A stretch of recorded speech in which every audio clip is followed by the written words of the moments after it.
I have been trying to do this test for the longest. Last time I tried to do it, literally on the first flight, I snapped a motor wire, and that was it. I was done. I said, you know what, I'm not doing this test today. That kind of put me in a bad mood, but today I got time. I'm gonna be comparing the 40,000 kV motors from the Betaflight 36,000 kV motors that come on the Champion V2, my bad, the V2. When it comes to speed, these two motors are going to be on the top end of the spectrum. They are very quick. And I got to fly them around a little bit, and I think it's gonna be really good to put them side by side. I'm gonna be doing, straight off the bat, a full throttle punch out. I just wanna see where they are when it comes to power. So after that, I'm going to do a maneuverability test, just close quarters, see which one handles better. And then I'm gonna do a flight time test. All of these flights are gonna be on 320 milliamp hour Lava V2 batteries that I just got. So they're never used, so the flight time test should be pure. Obviously, there's gonna be a little bit differences. Maybe one's gonna get like a little bit more wind than the other. This should be fun though, and it should be enlightening just to see which one of these comes out on top. Also, let me know if you got the chance to try out these 40,000 kV motors or the 36,000, and let me know what you think, because I really wanna hear like what your guys' opinions on it are and how you feel about like flight performance and stuff like that. Okay, now I'm gonna go.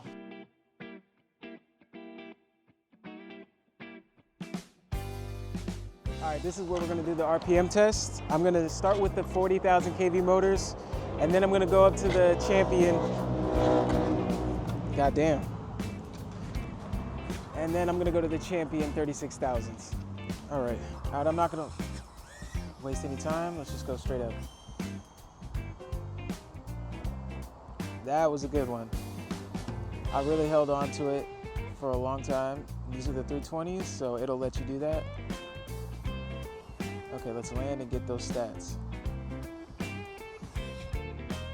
All right, 67,000. That's pretty good. That's actually really good. I think the longer I hold on to it, the more the motors have time to really spin up. So, all right, now let's go to the Beta FPV. All right, next up. Let's see what we get. Oh no, that's not me. I had to disarm. Whoa. Come on now. Holy shit. This is bad. This is really bad. Okay, I'm gonna land because it usually stops after a while. But this is a really good example of the jitter. Like, oh my God, what a mess. That was horrible, God damn. Okay, I'm gonna switch batteries because we gotta start fresh. All right, I'm just gonna send it up no matter what. Oh my God. Yikes. That sounded a lot more powerful. I think we got it back. It's not doing it anymore. It was for a second. Yeah, it's still doing it. But I got the test, so let me just put it down. 73,000. So that's obviously way more RPM. That is crazy. That is a lot. So yeah, this definitely got the ups on that one.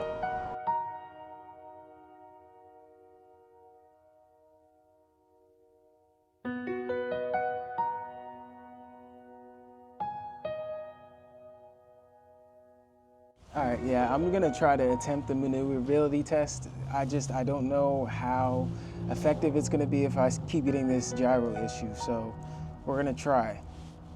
I think I'm gonna fly it either way. I charge these batteries up and I'm gonna get this test done as best as I can. All right, I'm starting with the troublemaker. I just kinda wanna get it out the way, and I just turned air mode off. Maybe that'll help. Okay. I can fly this. Now let me turn air mode back on. Nope. Okay. It doesn't like air mode. I might be able to make this work, but there's no reason to. We're going air mode off. Hopefully that helps. Okay, this is just a quick little test. Oh shit. Crash recovery really saved me on that one. This is just a maneuverability test, is basically what I was gonna say before I crashed. Just hitting some gaps, things like that. And I gotta be honest, I do not fly this Champion with all of the motor percentage. I drop it down to like 70% when I'm like doing stuff like this, but for the test, I'm gonna go straight out of the box, 100%. There's, I think last video I said thrust linearization, but that's not what I meant. I meant, what is it called? I'm gonna put it on screen because I don't think I can think of it right now. But I just wanted the test to reflect exactly what you're gonna get without changing any of the settings. So right now I'm kind of used to it. How much power you get? Oh shit, I did not see that post. Okay, it's not bad. Like, when you get used to it, it's not bad. But, oh, VBAT sag compensation. I just caught on, yes. All right. Towards the end of the battery, it gets a lot easier to control because oh shit. That was a hard hit. Okay. Critical low. Oh, no. I'm just gonna land it because I think that was pretty good. And I think I have a bent prop, so I brought spares just in case, but let's check it out. Okay, now I am on the 40,000 kV motors from We Bleed FPV. And just to keep some continuity, I'm not gonna do air mode, I'm going acro. So just to keep it, you know, the same. Even though this one isn't having any of those gyro issues at all. Oh, that was dumb. That was so funny. I didn't know what I was doing. Okay, yeah, that was stupid.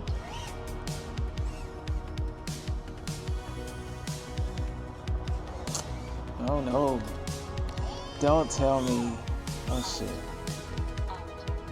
Okay, whew, I thought I broke a motor wire. Okay, this is a really good spot for just hitting gaps, hitting corners, things like that. There's just a lot of obstacles. And, oh my God.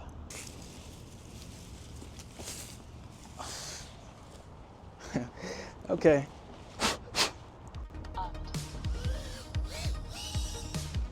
I stuck another battery in the 40,000s because that crash kind of wasted some.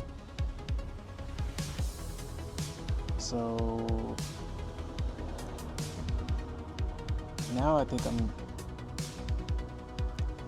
yeah, this is just about the same amount of time.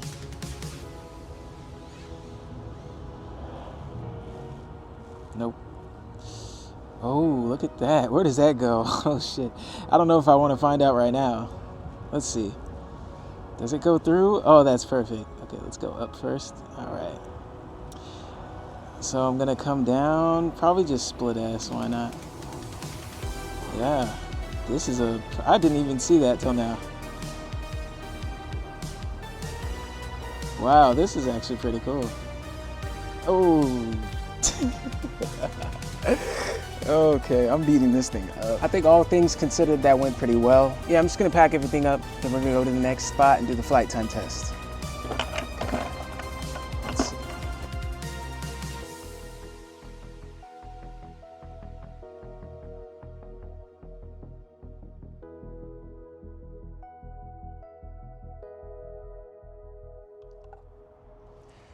All right, I wanted to go over the parameters for the test. First off, they're both going to be in horizon mode, so that takes off a little bit of the kind of ambiguity of me flying it by myself. So I'm going to try to keep it leveled in the same exact position, basically. And I set a warning on both quads to go off at 3.45 volts. So as soon as I see that warning, that's when I'm going to land it, and that's when the time is over, basically.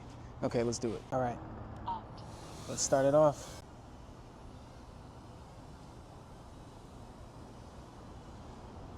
Okay, it was about 252. 252, all right, let's take off.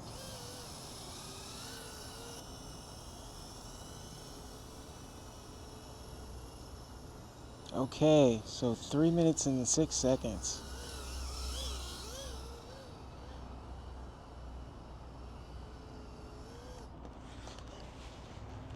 Three minutes 6. not that big of a difference, honestly. Liking this video does definitely help, but give me a comment. I really like talking to you guys and getting back and hearing what you guys got to say. So let me know what you thought of these tests and what you've seen so far, or what you want me to text next. Text next. I don't want to text anybody next. Test next. There we go. Oh, and don't forget to subscribe to see my next video that will eventually be coming out. I think all in all, if we're gonna go for power, we're gonna go for the 36,000 from Beta FPV. Without a doubt, we definitely saw an increase in RPM when jumping to the Beta FPVs. It was noticeable. Even in the flights, I think when we were doing the maneuvers, it was a lot harder to control. All right, man, okay, just relax.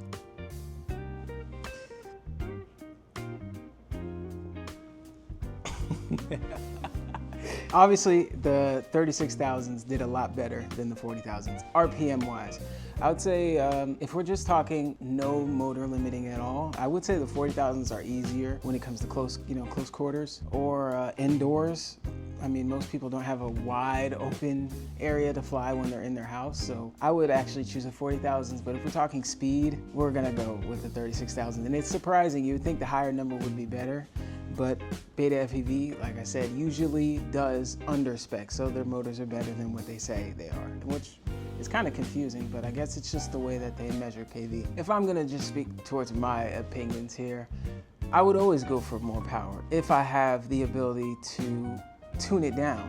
Like, I mean, it makes no sense to limit yourself. It makes the most sense to get the motor that makes the most amount of power, and then, you know, have a different rate profile set to like 70% or 60% when you don't want more power. So that's exactly what I do with all of my overpowered quads, like this one, and then the 40,000 for sure. I really have no complaints with the 36,000s. It is really fast. And I could tell before I got the readings back from the RPM test that it was a lot higher. Just from the sound of the quad going up in the air, it sounded really quick. That wraps it up for that test. I got dog hair all over me. I'm gonna take a shower because it was hot out there. Thank you for watching, and say goodbye, Zero. Stop it, stop it. Okay.